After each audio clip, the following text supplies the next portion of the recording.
Hi friends எல்லோருக்கும் வணக்கம். Welcome back to our channel. இன்றைக்கி நம்ம சேனல் என்ன வீடியோ பார்க்க போகிறோன்னா afternoon to night routine vlog video தாங்க உங்கள் கூட வந்துட்டு ஷேர் பண்ணியிருக்கேன். சரி வாங்க வீடியோக்குள்ளே போகலாம். இந்த வீடியோ தேர்ஸ்டே அன்றைக்கி மதியம் ஒரு 12 மணிலேருந்து எடுக்க ஸ்டார்ட் பண்ணாங்க. மதியம் லஞ்ச் வந்து எனக்கு மட்டும் தான் சமைக்கிற மாதிரி இருந்தது. ஏன்னா ஹஸ்பண்ட் வந்து லஞ்சுக்கு வரலன்னு சொல்லிட்டாங்க. எனக்கு மட்டும் பண்ணுற மாதிரி இருந்தால் நான் சூஸ் பண்ணுறது வந்துட்டு மேக்ஸிமம் 1 pot ரைஸ் தாங்க. 1 pot ரைஸ் தாவே எனக்கு ஃபஸ்ட்டு மைண்டில் வரது பார்த்திங்கன்னா அரிசி பருப்பு சாப்பாடு தக்காளி சாப்பாடு தாங்க. இது ரெண்டுமே அடிக்கடி செஞ்சு கொஞ்சம் போர் அடித்த மாதிரி ஆயிடுச்சு. இந்த டைம் ஏதாவது புதுசாக ட்ரை பண்ணலான்னு சொல்லி சாம்பார் சாதம் தாங்க ட்ரை பண்ணியிருந்தேன். ரொம்பவே நல்லா வந்திருந்தது. சாம்பார் சாதம் பண்ணுறதுக்கு பார்த்திங்கன்னா நான் 1 டம்ளர் அரிசி, ஒரு கைப்பிடி பருப்பு பார்த்திங்கன்னா ஒரு 1/2 hour முன்னாடியே வாட்டரில் சோக் பண்ணி எடுத்து வச்சுருந்தேன். இது கூடவே ஒரு சின்ன நெல்லிக்காய் சைஸ் புளி பார்த்திங்கன்னா ஊற வச்சு எடுத்து வச்சுருக்கேன். இதுக்கு தேவையான சின்ன வெங்காயம், பூண்டு, காய்கறி எல்லாமே வந்து கட் பண்ணி எடுத்துக்கிட்டேன். சரி வாங்க இப்போ நம்ம சாம்பார் சாதம் எப்படி ரெடி பண்ணலான்னு சொல்லி பார்க்கலாம்.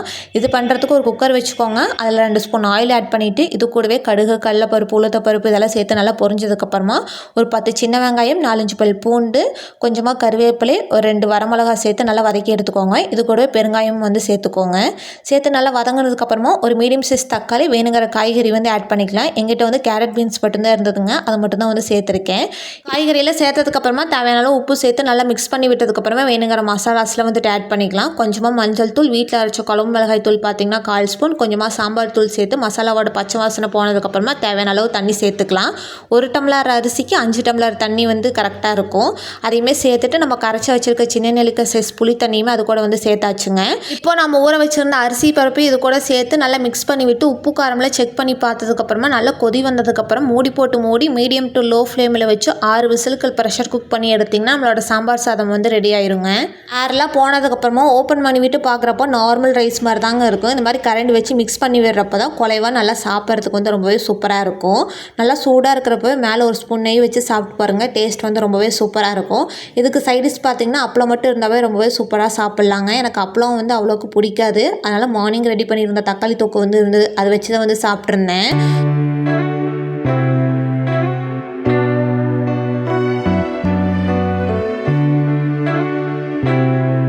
மதியம் லஞ்சுமே டிவி பார்த்துக்கிட்டே அப்படியே சூப்பராக சாப்பிட்டு முடிச்சதுக்கப்புறமா வெசல்ஸ்லாம் பார்த்திங்கன்னா அப்படியே இருந்ததுங்க. அதெல்லாம் வாஷ் பண்ணலான்னு தான் வாஷ் பண்ணிகிட்ருக்கேன். குக் பண்ண வெசல்ஸ் சாப்பிட்டு முடிச்சதுக்கப்புறமா இருந்தது எல்லாமே சேர்த்து ஒட்டுக்கா வாஷ் பண்ணி எடுத்து வச்சுக்கிட்டேன். அதுக்கப்புறமா ஒரு 10 நிமிஷம் நல்லா ரெஸ்ட் எடுத்துகிட்டு மார்னிங் பார்த்திங்கன்னா இந்த ஜீன்ஸ் பேண்ட்டெல்லாம் கொஞ்சம் கையில் வாஷ் பண்ணி போட்டிருந்தாங்க. அதெல்லாமே காஞ்சிருச்சு. அதெல்லாம் எடுத்துகிட்டு வந்து மடிக்கலான்னு எடுத்துகிட்ருக்கேன். ஜீன்ஸ் பேண்ட்டெல்லாம் வந்து ஓரளவுக்கு வந்து லைட்டாக இதாக இருக்குது அப்படின்னா வாஷிங் மிஷின்லேயே வந்து போட்டுருவாங்க. ரொம்ப அழுக்காக இருக்குது அப்படின்னா கம்பல்சரி கையில் தான் வந்து வாஷ் பண்ணுவேன். கையில் வாஷ் பண்ணுற மாதிரி இருந்தாலும் மார்னிங் ஒரு கொஞ்சம் சீக்கிரமாக வந்து வாஷ் பண்ணி போட்டுறதுங்க. ஏன்னா வெயில் வந்ததுக்கப்புறமா மேலே போயிட்டு வாஷ் பண்ணுற அளவுக்கு முடியறதில்ல. அதனால தான் இப்போல்லாம் வந்துட்டு மெயின் டோரை ஓப்பன் பண்ணி வைக்க முடியறதில்லைங்க. ஏன்னா பூனை வேறு ஒன்று சுற்றிட்டு இருக்கு. ஃபஸ்ட்டெல்லாம் வந்து நைட் டைமில் வந்துட்டு இருந்தது. இப்போல்லாம் டே டைம்லேயுமே வர ஸ்டார்ட் ஆகிருச்சு. ஆனால் உள்ளே வந்து பழகிருச்சுன்னு என்ன பண்ணுறது அப்படின்னு சொல்லி மெயின் டோர் வந்து க்ளோஸ் பண்ணியே தான் வைக்கிற மாதிரி இருக்குது. எடுத்துகிட்டு வந்த ட்ரெஸ் எல்லாம் ஃபோல்ட் பண்ணி வச்சதுக்கப்புறமா ஒரு சின்ன சின்ன வேலையெல்லாம் இருந்ததுங்க. அதெல்லாம் பண்ணி முடிச்சுட்டு கிச்சன்லேயுமே அந்த வெசல்ஸில் வாஷ் பண்ணி வச்சுருந்தோம் இல்லைங்களா, அதையுமே அது பிளேஸில் எடுத்து நல்லா நீட்டாக அரேஞ்ச் பண்ணி வச்சுட்டேன். போன வீக் ஃபுல்லாகவே பார்த்திங்கன்னா வீடு ஃபுல்லாகவே க்ளீனிங் ஒர்க் தாங்க பண்ணிகிட்டு இருந்தேன். ஏன்னா பொங்கல் ஃபெஸ்டிவல் வேறு வருது இல்லைங்களா. இப்போ இருந்தே கொஞ்சம் க்ளீனிங் ஒர்க்கில் பண்ண ஸ்டார்ட் பண்ணலான்னு சொல்லி தான் ஸ்டார்ட் பண்ணேன். பட் ஆனால் ஒரு 6 daysலேயே வந்து பண்ணி முடிச்சிட்டேன். அதுவுமே நான் எப்படி பண்ணேங்கிறது வந்து ஒரு ஷார்ட் அண்ட் சிம்பிளாக வந்து ஒரு 2 minutesலேயே உங்கள் கூட வந்துட்டு ஷேர் பண்ணியிருக்கேன். இதுவுமே தேவைப்பட்டால் பாருங்கள். உங்களுக்கு பிடிக்கலைன்னா வந்துட்டு ஸ்கிப் பண்ணிக்கோங்க. ஃபர்ஸ்ட் டே பார்த்திங்கன்னா பெட்ரூம் ஃபுல்லாக தாங்க க்ளீன் பண்ணியிருந்தேன். ஃபஸ்ட்டு அந்த லாஃப்டில் இருக்கக்கூடிய திங்ஸ் எல்லாம் கீழே எடுத்து வச்சுட்டு நல்லா டஸ்டிங் பண்ணி விட்டதுக்கப்புறமா அந்த ஏரியா ஃபுல்லாகவே நல்லா க்ளீன் பண்ணி விட்டு எனக்கு தகுந்த மாதிரி அந்த திங்ஸ் எல்லாம் வந்து எடுத்து ஆர்கனைஸ் பண்ணி வச்சுக்கிட்டேன். இதுக்கான டீட்டெயில் வீடியோ வந்து தேவைப்பட்டுச்சு அப்படின்னா ஆல்ரெடி நம்ம சேனலில் பெட்ரூம் டீப் க்ளீனிங்னே வந்து ஷேர் பண்ணியிருக்கேன். அதை கிளிக் பண்ணி செக் பண்ணி பாருங்கள். ஏன்னா ஒவ்வொரு ரூமுக்கான டீட்டெயில் க்ளீனிங் வந்து ஏற்கனவே ஷேர் பண்ணிட்டதுனால இந்த டைம் நான் வந்து எலாபரேட்டாக எந்த ஒரு வீடியோவும் வந்து எடுக்கலாங்க. Day 2 அன்னைக்கு ஸ்டோர் ரூம் தாங்க க்ளீன் பண்ணியிருந்தேன். இங்கேயுமே கொஞ்சம் திங்ஸ் எல்லாம் எடுத்து வைக்க வேண்டியது இருந்தது. அதில் எடுத்து வைக்கிறப்போ அந்த ரூமையுமே வந்து எல்லாம் க்ளீன் பண்ணி எடுத்து வச்சாச்சு. Day 3 அன்னைக்கு பூஜா ரூம் தாங்க பண்ணியிருந்தேன்.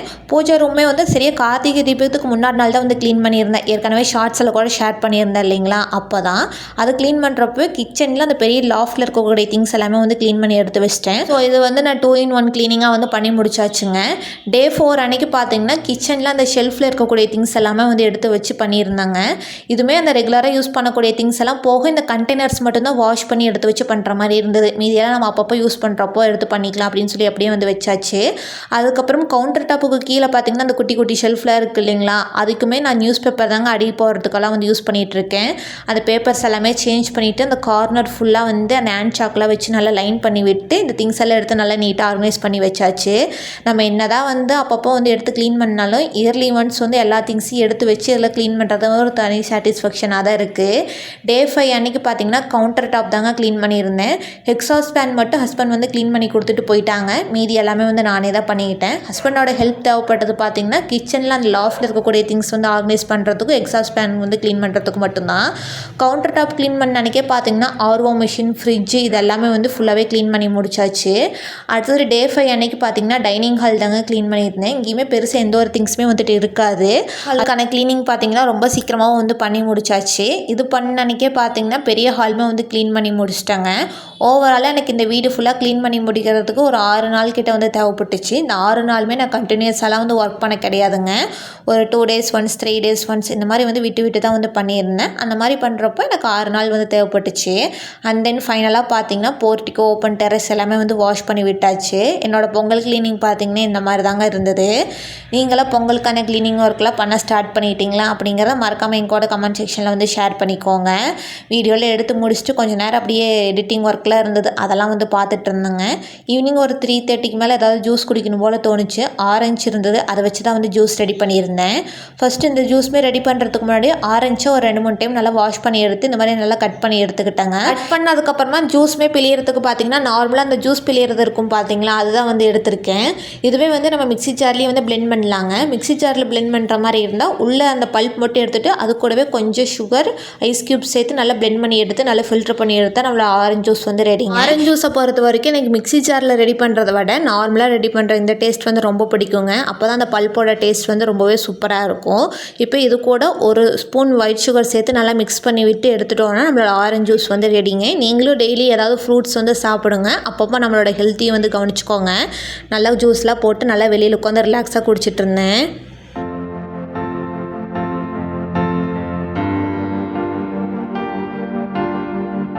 ஈவினிங் போல் செடிகளுக்கு தண்ணி ஊற்ற வேண்டியது இருந்ததுங்க. அதெல்லாம் தான் பார்த்துட்டு இருந்தேன். ஃபஸ்ட்டு செடியில் இருந்ததுக்கும் இப்போ இருக்கிறதுக்கும் நல்லாவே வித்தியாசம் வந்து தெரியுதுங்க. செடியோட க்ரோத் வந்து நல்லா இருக்கணும் அப்படின்னா அந்த வெஜிடபிள் வேஸ்ட்டில் இருக்குது இல்லைங்களா, அதெல்லாம் தூக்கி போடாமல் நல்லா பொடி பொடியாக கட் பண்ணி செடி வேர் பக்கத்துலேயே வந்து போட்டு விட்டுருங்க. அப்படி போடுறதுனால செடிகளுக்கான அந்த சத்துக்களுமே வந்து கிடைக்கும். செடியுமே நல்லா பூ பூக்கும். கண்டிப்பாக நீங்களும் இந்த டிப் வந்து ட்ரை பண்ணி பாருங்கள். செடியில் ஒரு வேளை அதிகமாக பூச்சியெல்லாம் ஏதாவது இருக்குது அப்படின்னா அது ஈஸியாக போகிறதுக்கு பார்த்திங்கன்னா விம் லிக்விட் வந்து ஒரு ஸ்ப்ரே பாட்டிலில் வந்து ஊற்றிக்கோங்க. அதில் கொஞ்சமாக தண்ணி ஊற்றி மிக்ஸ் பண்ணிவிட்டு நல்லா ஸ்ப்ரே பண்ணி விட்டிங்கன்னா அதோட பூச்சியெல்லாம் இருந்ததுன்னா அது ஈஸியாக வந்து ரிமூவ் ஆயிருங்க. கண்டிப்பாக நீங்களும் இந்த டிப் வந்து ட்ரை பண்ணி பாருங்கள். அடுத்தது ஈவினிங் ஒரு 5:30க்கு மேலே ரெஃப்ரெஷ் ஆகிட்டு சாமிக்கான நெய்வேத்தியம் ஏதாவது பண்ணலான்னு சொல்லி தாங்க பண்ணிகிட்டு இருந்தேன். நான் வாரம் வியாழக்கிழமையான சாய்பாபா சாமி கும்பிட்றது வந்து வழக்கமாக வச்சுருக்கேன். சாமி கும்பிட்றப்போ சும்மா சாமி கும்பிட மாட்டேங்க, ஏதாவது ஸ்வீட்ஸ் ஏதாவது ரெடி பண்ணி வச்சு தான் வந்து பண்ணுவேன். அந்த அன்னைக்கு கொஞ்சம் டைம் இல்லாதனால ரொம்ப சிம்பிளாக வந்து அவல் தாங்க ரெடி பண்ணியிருந்தேன். அவளுமே ஒரு கப்பில் எடுத்து ஒரு டைம் வாஷ் பண்ணி எடுத்து வச்சுக்கிட்டேங்க. அது ஒரு 2 நிமிஷத்தில் வந்து நல்லாவே ஊறிடுச்சு. அதுக்கப்புறம் ஒரு ஸ்பூன் நாட்டு சக்கரை சேர்த்து நல்லா மிக்ஸ் பண்ணி எடுத்துகிட்டு வந்து பூஜை ரூமில் வந்து வச்சாச்சு. அதுக்கப்புறம் சாமிக்கு பூ பார்த்திங்கன்னா ஹஸ்பண்டுமே ஒர்க் முடிச்சுட்டு வரப்போ வாங்கிட்டு வாங்கன்னு சொல்லியிருந்தேன். அவங்க வர நைட் ஆகும்னு சொல்லிட்டாங்க. சும்மா சாமி கும்பிட்றதுக்கு வந்து எனக்கு மனசு கேட்கலாங்க. அதனால் நம்ம வீட்டு கார்டனில் பார்த்திங்கன்னா அந்த பர்பிள் கலர் பூ வந்து கொஞ்சம் அதிகமாகவே இருந்தது. அதை பறிச்சிட்டு வந்து தான் சாமிக்குமே வந்து வச்சுருந்தேன். ஈவினிங் கொஞ்சம் சீக்கிரமாகவே சாமி ரூமில் தேவையான திங்ஸ் எல்லாமே 1 by 1 அரேஞ்ச் பண்ணி வைக்க ஸ்டார்ட் பண்ணிட்டேன். ஒரு 6:15க்கு மேலே ஆனதுக்கப்புறமா நல்லா திருப்திகரமாக சாமியுமே கும்பிட்டு முடிச்சாச்சு.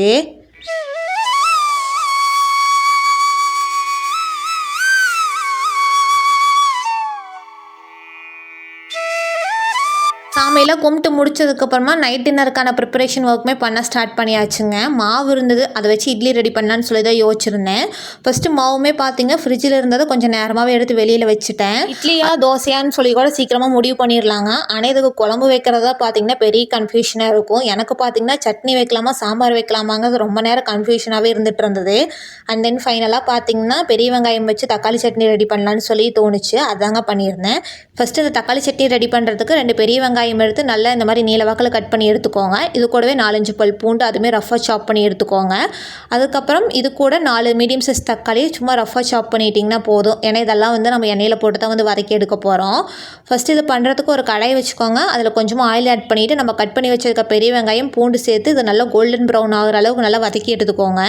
அதுக்கப்புறம் இது கூடவே ஒரு சின்ன நெல்லிக்காய் சைஸ் புளி, 2 காஞ்ச மிளகாய், நம்ம கட் பண்ணி வச்சுருக்க தக்காளி சேர்த்து கொஞ்சம் உப்பு சேர்த்து நல்லா மீடியம் டு லோ ஃப்ளேமில் வச்சு வதக்கி விட்டிங்கன்னா ஒரு 10 நிமிஷத்துக்கு பட்சத்தில் பார்த்திங்கன்னா இந்த மாதிரி நல்லா சுருண்டு வதங்கி வரும்.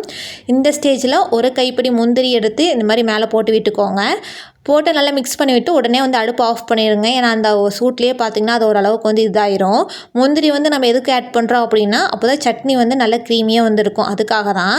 இப்போது நல்லா ஆறுனதுக்கப்புறமா மிக்ஸி ஜாருக்கு வந்து மாற்றிக்கோங்க. இப்போ தண்ணி எதுவும் சேர்க்காம மூடி போட்டு மூடி ஃபஸ்ட்டு பல்ஸ் மோடில் வந்து விட்டு எடுத்துக்கோங்க. ஏன்னா நம்ம தண்ணி எதுவும் சேர்க்காம அரைக்கிறதுனால நம்ம மிளகாலாம் அரைப்படுறதுக்காக நம்ம பல்ஸ் மோடில் வந்து விட்டு எடுக்கிறோம். மோடில் விட்டுட்டு அதுக்கப்புறமா நம்ம நார்மலாக வந்து அரைச்சி எடுத்துக்கலாம். இப்போது அரைச்சி சட்னி வேறு ஒரு இதுக்கு மாற்றி சர்வ் பண்ணிங்கன்னா நம்மளோட தக்காளி சட்னி வந்து ரெடிங்க. இது இட்லி, தோசை, பணியாரம் எல்லாத்துக்குமே பக்காவான காம்பினேஷனாக இருக்கும். கண்டிப்பாக நீங்களும் ட்ரை பண்ணி பாருங்கள். அதுக்கப்புறமா ஆஸ் யூஷுவல் எப்பவும் போல் தேங்காய் சட்னி தாங்க ரெடி பண்ணியிருந்தேன். இதுக்குமே ஒரு சின்ன டிப் தாங்க இருக்குது. அது என்னென்னா பச்சை மிளகாய் சேர்த்து நீங்கள் சட்னி ரெடி பண்ணுறீங்க அப்படின்னா அது கூட ஒரு சின்ன சைஸ் இஞ்சி வந்து சேர்த்து அரைச்சிக்கோங்க. வரமிளகாய் சேர்த்து நீங்கள் சட்னி வந்து ரெடி பண்ணுறீங்க அப்படின்னா அது கூட பூண்டு ஆட் பண்ணி செஞ்சு பாருங்கள். இது ரெண்டு தான் அதுக்கான டிஃப்ரென்ஸே. டேஸ்ட் வந்து ரொம்பவே சூப்பராக இருக்கும்.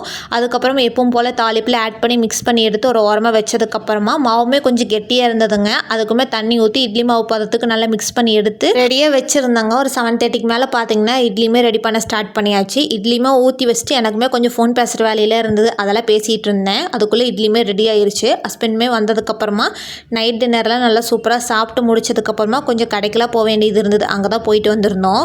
ஒரு சில பேசிக்கான திங்ஸ் எல்லாம் வந்து தீந்துருச்சு அப்படின்னா கீழே கடை இருக்குங்க, அங்கேயே வந்து வாங்கிக்குவேன். முக்கியமான திங்ஸ் எல்லாம் ஏதாவது தீந்துருச்சு அப்படின்னா கம்பல்சரி சூப்பர் மார்க்கெட் போனால் தான் வந்து வாங்க முடியும். அங்கே தான் வந்து போயிட்டு வந்திருந்தோம். வீட்டுக்கு வந்ததையும் வாங்கிட்டு வந்த திங்ஸ் எல்லாம் ஒரு ஓரமாக வச்சதுக்கப்புறமா இந்த வெசல்ஸ்லாம் பார்த்தீங்கன்னா வாஷ் பண்ணாமல் அப்படியே தாங்க வச்சுட்டு போயிருந்தேன். அதெல்லாம் தான் வாஷ் பண்ணிகிட்டு இருக்கேன். சட்னியுமே வந்து கொஞ்சம் மீதியாக இருந்தது. அதையுமே வேறு ஒரு கப்லாம் மாற்றி வச்சுட்டு இருந்த வெசல்ஸ் எல்லாம் ஃபஸ்ட்டு வாஷ் பண்ணி எடுத்து பேஸ்கெட்டில் வச்சுட்டு அடுத்தது கவுண்டர் டாப், அடுப்பு இது எல்லாமே வந்து ஃபுல்லாக க்ளீன் பண்ணி விட்டாச்சு. அதுக்கப்புறம் ஃபைனலாக பார்த்தீங்கன்னா சிங்க்குமே வந்து வாஷ் பண்ணி விட்டாச்சுங்க. ஏன்னா இதெல்லாம் வந்து நைட் டைமில் பண்ணி வச்சா மட்டும்தான் நெக்ஸ்ட் டே மார்னிங் வந்து குக் பண்ணுறதுக்கு வந்து ரொம்பவே ஈஸியாக இருக்கிற மாதிரி இருக்கும். இந்த க்ளீனிங் ஒர்க்லாம் பண்ணி முடிக்கிறதுக்குள்ளேயே நம்ம வெசல்ஸுமே வாஷ் பண்ணி வச்சுருந்தோம் இல்லைங்களா, அதுவுமே வாட்டர்லாம் ட்ரை ஆயிருச்சு. அதையுமே எடுத்துகிட்டு போய் டைனிங் ஹாலில் இருக்க கட்டிலில் வந்து எடுத்து வச்சுட்டேன். நெக்ஸ்ட் டே மார்னிங் வரைக்கும் பார்த்தீங்கன்னா ஒரு ப்ராப்ளமும் கிடையாது. அதுக்கப்புறமா தான் வாங்கிட்டு வந்த திங்ஸ் எல்லாமே 1 by 1 எடுத்து வைக்கவே ஸ்டார்ட் பண்ணேன். வாங்கினது என்னமோ 4-5 திங்ஸ் தான். பில் வந்தது பார்த்திங்கன்னா ஒரு 700க்கு பக்கமாக வந்துருச்சு. அது பார்த்தது இவ்வளோ இதுக்கு அவ்வளோ பில்லாங்கிற மாதிரி தான் இருந்தது. பட் இருந்தாலும் அப்பப்போ தேவையானதை வாங்கி தானாங்க ஆகணும் அப்படின்னு சொல்லி எல்லாம் வந்து எடுத்து வச்சுட்டு இருந்தேன். ஃபஸ்ட்டு பேஸ்கெட்டில் வைக்க வேண்டிய திங்ஸ் எல்லாம் எடுத்து வச்சுட்டு அதுக்கப்புறம் ஃப்ரிட்ஜில் ஸ்டோர் பண்ணக்கூடிய திங்ஸ் எல்லாமே வந்து ஸ்டோர் பண்ணி வச்சுட்டேங்க. ஃப்ரிட்ஜில் பார்த்திங்கன்னா பேக்கிங் சம்மந்தப்பட்டது அந்த ட்ரை ஃப்ரூட்ஸ் எல்லாமே வந்து ஃப்ரிட்ஜில் தான் வைக்கிற மாதிரி இருக்கும். அதுக்கப்புறம் இந்த கீழே இருக்க அந்த பேஸ்கெட்டில் பார்த்திங்கன்னா மாவு ஐட்டம் எல்லாமே வந்து ஸ்டோர் பண்ணி வச்சுருப்பாங்க. அதுவுமே இப்போ வாங்கிட்டு வந்தது எல்லாமே அடியில் வச்சுட்டு அந்த ஆல்ரெடி ஓப்பன் பண்ணது இருக்கும் இல்லைங்களா, அதுவுமே மேலே வர மாதிரி வச்சுட்டேன். ஏன்னா அந்த மாதிரி வச்சாதான் நம்ம நெக்ஸ்ட் டைம் எடுத்து யூஸ் பண்ணுறப்போ வந்து அடையாளமாக தெரியும். அதுக்காக தான் இதெல்லாம் எடுத்து வச்சுட்டு அதுக்கப்புறம் ஸ்டோர் ரூம்லேயுமே பார்த்திங்கன்னா வாங்கிட்டு வந்த சோப் பவுடர் எல்லாமே வந்து அது பிளேஸில் எடுத்து வச்சு செட் பண்ணிகிட்டு இருந்தேன். அன்றைக்கு டே பார்த்திங்கன்னா மதியத்துலேருந்து நைட்டு வரைக்கும் எனக்கு இந்த மாதிரி தாங்க இருந்தது. ஓகே ஃப்ரெண்ட்ஸ், உங்களுக்கு இந்த வீடியோ ரொம்ப பிடிச்சிருக்குன்னு சொல்லி நினைக்கிறேன். உங்களுக்கு இந்த வீடியோ பிடிச்சிருந்த வீடியோக்கு ஒரு லைக் கொடுங்க. மறக்காமல் நம்ம சேனலை சப்ஸ்கிரைப் பண்ணிக்கோங்க. அப்படியே கூடவே பக்கத்தில் இருக்க பெல் ஐக்கானே கிளிக் பண்ணிக்கோங்க. அப்போ தான் நாங்கள் போகிற வீடியோஸோட நோட்டிஃபிகேஷன் உங்களுக்கு தேடி வந்துக்கிட்டே இருக்கும். தேங்க்ஸ் ஃபார் வாட்சிங்.